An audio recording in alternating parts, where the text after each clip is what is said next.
جان رحمت اللہ کو سلام پڑھا تھا، جب سے ہوش سنبھالے ہیں یہ سنتے آ رہے ہیں کہ نہیں آ رہے؟ مگر امت مسلمہ کی کثیر تعداد نے ان عقائد کو یاد کر رکھا تھا، اعتراض کرنے والے کچھ بھی نہ بگڑ سکے، کیوں کہ امت نے یاد کیا ہوا تھا۔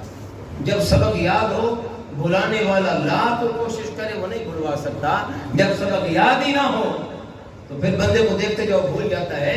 تو اب ذمہ داری بنتی ہے عوام الناس کی کہ اپنے علماء سے مطالبہ کریں کہ جناب مہربانی کریں، مہینے میں کم از کم ایک مرتبہ تو مسجد میں بھلے وہ جمعے کے ہی گفتگو کیوں نہ ہو، اس موضوع پر عقیدہ ختم نبوت پر جو گفتگو ہونی چاہیے تاکہ امت مسلمہ یاد کر لے اور اس کی حساس ہونے کا انہیں احساس ہو سکے۔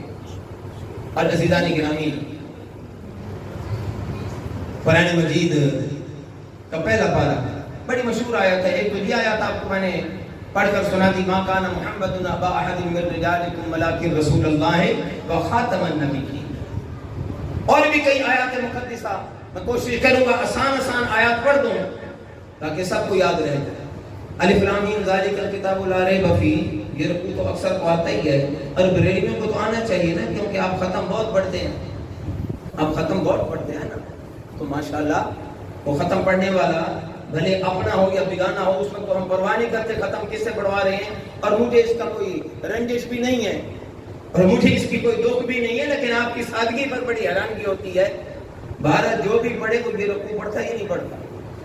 والذین یؤمنون بما انزل الیک وما انزل من قبلک وبالآخرۃ هم یوقنون۔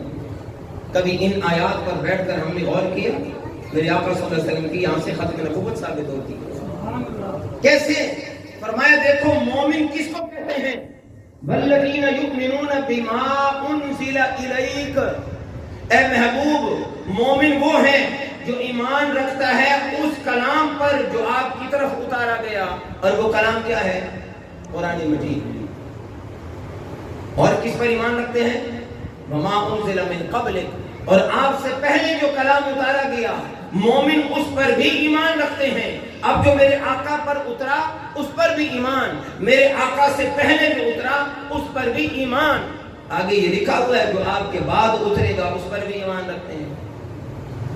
اگر میرے آقا صلی اللہ علیہ وآلہ وسلم کے بعد کسی اور نے نبی بن کر آنا ہوتا تو پھر اللہ ساتھ یہ بھی فرما دیتا جو آپ کے بعد نازل ہوگا وہ اس پر بھی ایمان رکھیں گے، لیکن اللہ نے یہ نہیں فرمایا۔ پتہ یہ چلتا ہے کہ رب ذوالجلال نے جو بات یہاں ختم کر دی کہ آپ پر جو نازل ہوا یعنی قرآن مجید اس پر بھی ایمان، آپ سے پہلے جو نازل ہوا اس پر بھی ایمان، تو آپ کے بعد نازل ہونا ہی نہیں۔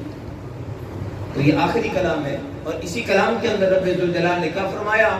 حجۃ الوداع کے موقع پر آیت نازل کر دی، اليوم اکملت لکم دینکم واتممت علیکم نعمتی ورضیت لکم الاسلام دینا۔ فرمایا آج کے دن تمہارے لیے وہ تمہارا دین ہم نے مکمل کر دیا ہے۔ اليوم اکملت لکم واتممت علیکم نعمتی ورضیت لکم الاسلام دینا۔ فرمایا آج میرا احسان خلق خدا پر مکمل ہو چکا ہے، دین مکمل ہو چکا ہے۔ تو جب دین مکمل ہو گیا ہے تو بعد میں آنے والا وہ کون سا دین سکھائے گا؟ اور پھر آپ تاریخ کا مطالعہ کریں، تاریخ کا مطالعہ کریں۔ جن انبیاء کرام و رسل اعظام کا ذکر قرآن مجید میں ملتا ہے کم از کم انہی کے حوالے پڑھ لیں۔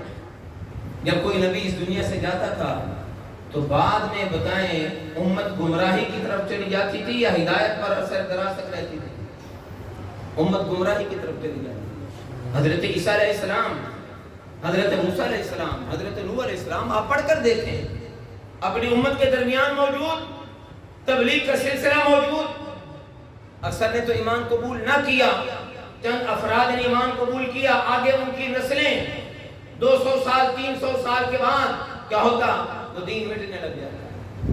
لیکن ہمارے آقا صلی اللہ علیہ وسلم کو اس دنیا سے تشریف لے گئے کتنا عرصہ ہو گیا؟ 1400 سال سے زیادہ گزر چکا ہے۔ 11 ہجری میں آپ کا مثال ہے، 1446 ہجری چل رہی ہے، تو تقریباً 1435 سال گزر چکے ہیں۔ آج بھی غیروں نے جب تحقیق کی، کافروں نے، کہ دنیا میں 10,000 مذاہب ہیں جن پر لوگ عمل کرتے ہیں، لیکن سب سے زیادہ تیزی کے ساتھ جو مذہب پھیل رہا ہے وہ دین اسلام۔